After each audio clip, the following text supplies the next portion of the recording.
Telephonic જે વાતચીત થઈ તેની અંદર તેઓ કહી રહ્યા છે કે જે છે તે પાઇપલાઇન નથી. કુલદીપ આર્યા કલેક્ટર આપણી સાથે જોડાઈ રહ્યા છે. Sir sir sir sir live है इसलिए सर क्या पाइपलाइन नीचे है सर क्या बता रहे हैं सर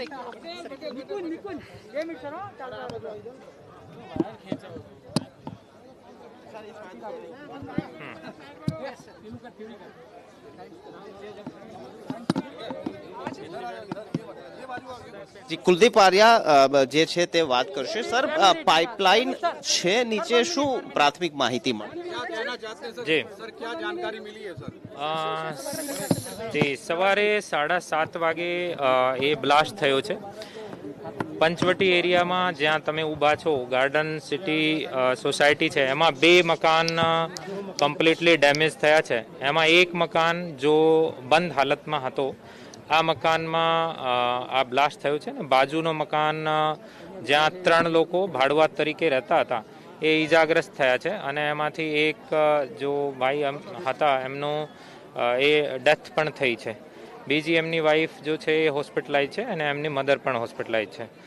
જો બાજુમાં જો મકાન કમ્પ્લીટલી ડેમેજ થયું છે એમાં એ બ્લાસ્ટ થયું છે. જો પ્રાથમિક દ્રષ્ટિએ અમે અધિકારીઓ સાથે ચર્ચા કરી છે, જેમાં લોકલ પોલીસ છે, FSL છે, લોકલ SDM, મામલતદાર અને ONGC અને સાબરમતી ગેસના રિપ્રેઝેન્ટેટિવ્સ પણ અહીંયા હાજર છે. સાબરમતી ગેસની પાઇપ્ડ ગેસ સપ્લાય આખા વિસ્તારમાં છે. જે મકાનમાં બ્લાસ્ટ થયું છે એ મકાનમાં નવેમ્બર 2019થી એ પાઇપ સપ્લાય બંધ હતી અને બાજુમાં જો છે ત્યાં એ ગેસનો બાટલો વાપરતા હતા.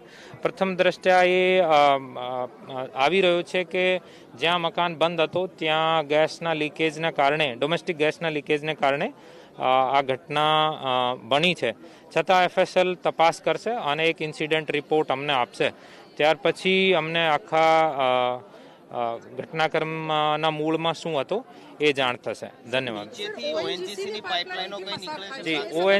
ONGCના અસેટ મેનેજર પણ આવી રહ્યા છે. With the detailed maps will discuss કે એની પાઇપલાઇન ક્યાંથી જાય છે અને પ્રેશર ડ્રોપ થતો હોય તો આ લોકો પાસે શું પ્રક્રિયા છે જેથી એ શોધી શકતા હોય, એ બી આપણે ચર્ચા કરીશું. અત્યારે મેં આપને કીધું કે પ્રથમ દ્રષ્ટિયા એ પ્રતીત થાય છે કે ડોમેસ્ટિક ગેસ લીકેજના કારણે કોઈ સ્પાર્ક થયું છે ને ત્યારે એ ઘટના બની છે. ગૃહમંત્રીએ તમારી સાથે વાતચીત કરી? જી, માનનીય ગૃહમંત્રી અમિત શાહજી મારી સાથે ચર્ચા કરી છે અને ઘટના ઉપર આવીને તપાસ કરીને રિપોર્ટ મોકલવાની પણ વાત કહી છે.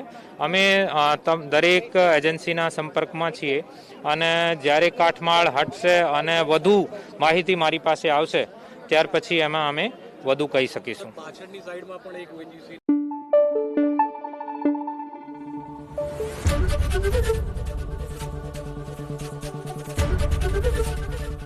ABP અસ્મિતા, ગુજરાતની અસ્મિતા.